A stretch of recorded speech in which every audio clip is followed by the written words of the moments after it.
বন্ধুরা আজকে বাড়িতে সাবস্ক্রাইবার আইলেও গরম গরম চায়ের সাথে চপ পরিবেশন করলাম। চপটা একটু অন্যরকম হইব, শীতের সবজি আর চিকেন দিয়ে চপটা করলাম। তারপর এখানে একটা ভাজা মশলা ভাজা নিলাম, তেলও গরম হয়ে গেছে। পেঁয়াজ, কাঁচা লঙ্কা, আদা, রসুন দিয়ে মাংসটাও দিয়ে দিলাম, হলুদ, মরিচ, লবণ পরিমাণ মতো দিয়ে আরও কিছুক্ষণ সময় ভাজা নিলাম। তারপরে যে শীতের সবজিটা দিয়ে দিলাম, দিয়ে আরও কিছুক্ষণ সময় রান্না করে নিলাম ঢাকনা দিয়া।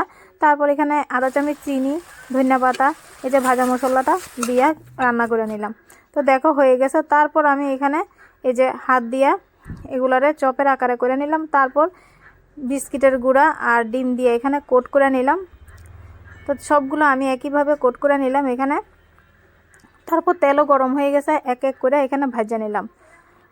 তো উল্টায় পাল্টাইয়া ভাজা নিলাম। দেখো কালারগুলো কি সুন্দর হয়েছে। আর বন্ধুরা তোমরা বাড়িতে ট্রাই করতে পারো।